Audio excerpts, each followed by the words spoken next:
The smell hits you before anything else. It is not death, exactly. Death is clean compared to this. This is what comes after death. The thick, animal sweetness of natron salt soaking into flesh. The copper underneath it.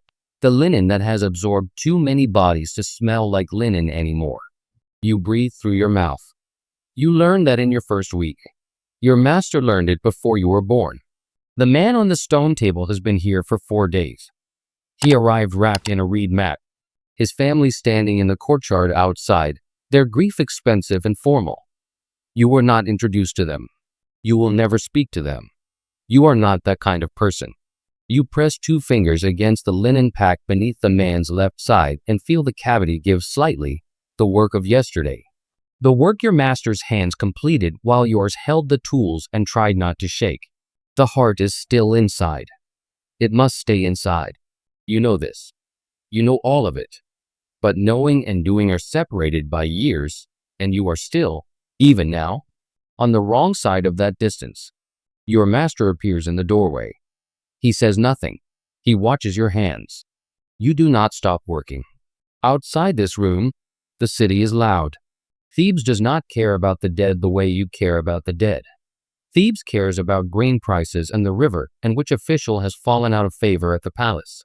The market is 2 streets away and you can hear it sometimes, the haggling, the donkeys, a child crying, and it sounds like another world, because it is. You live on the edge of that world. The Wabbit, the place of purification, sits at the boundary between the city of the living and the road to the west. Everything about your life is a boundary. You exist between what people fear and what they need. They need you desperately. They fear you quietly. They do not invite you to festivals. Their children do not play with your children. This is not spoken aloud. It does not need to be. You apprenticed at 11. Your father brought you here himself, paid what he could, and did not look at you when he left.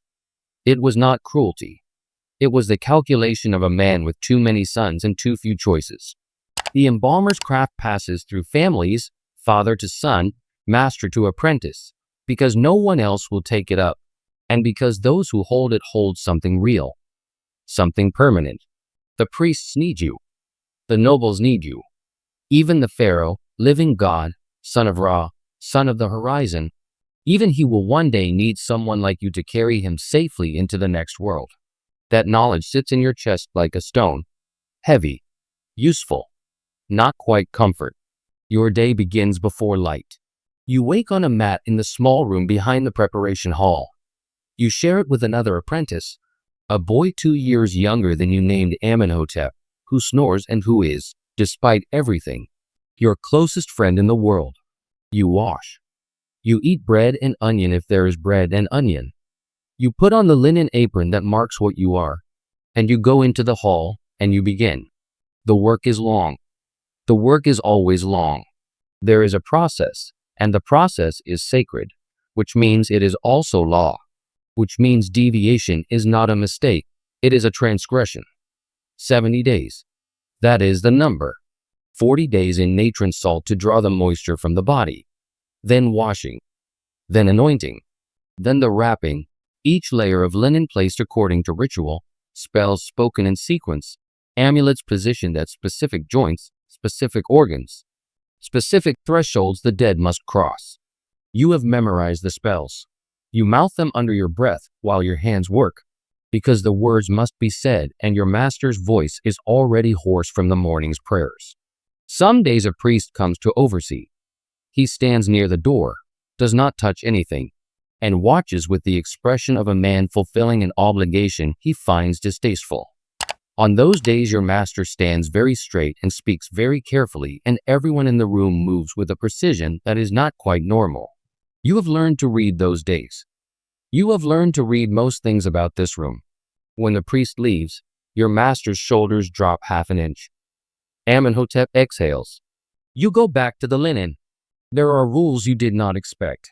You cannot eat certain foods during the 40 days of natron, no fish, no pork, nothing that rots quickly or that the priests have decided carries contamination.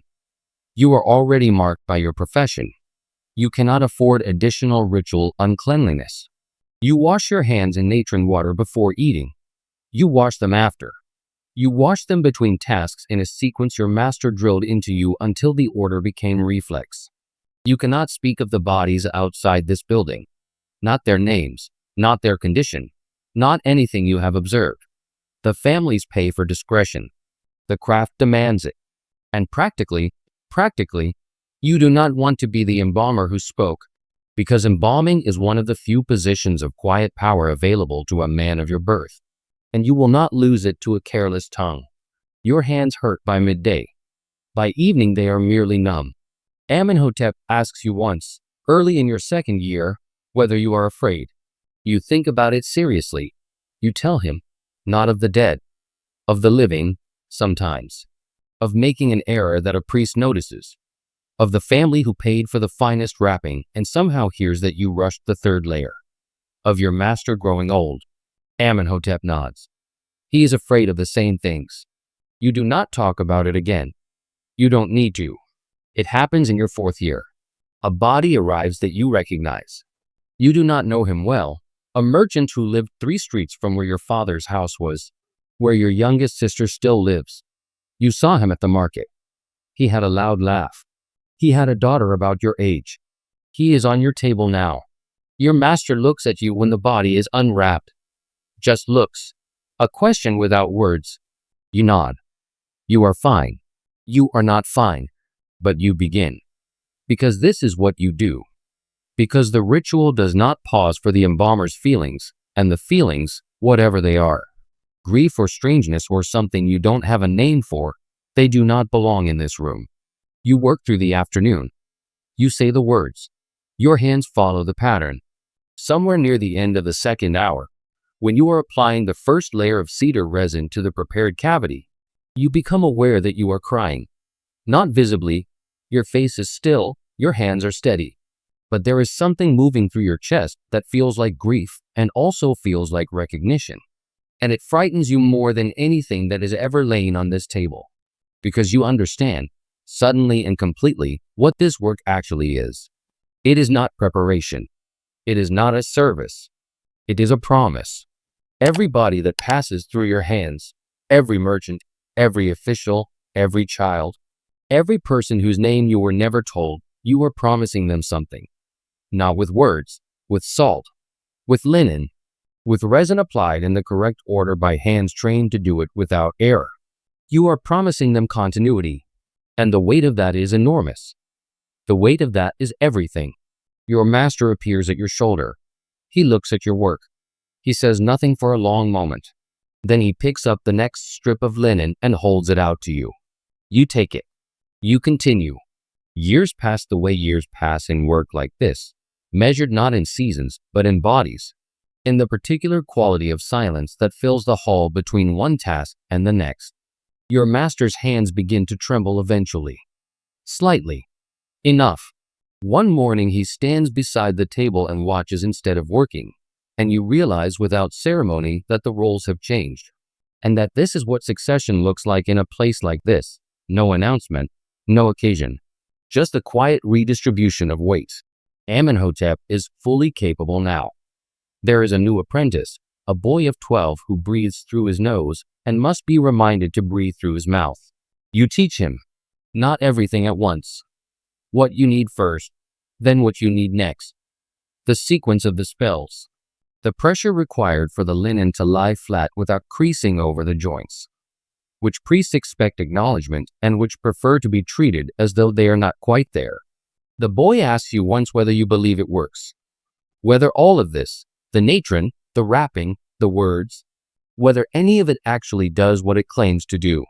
You look at him for a moment. You think of the merchant with the loud laugh. You think of all of them, in sequence, an inventory you carry in a part of your mind that has no name. You pick up the linen. Keep working, you tell him, and he does. And so do you.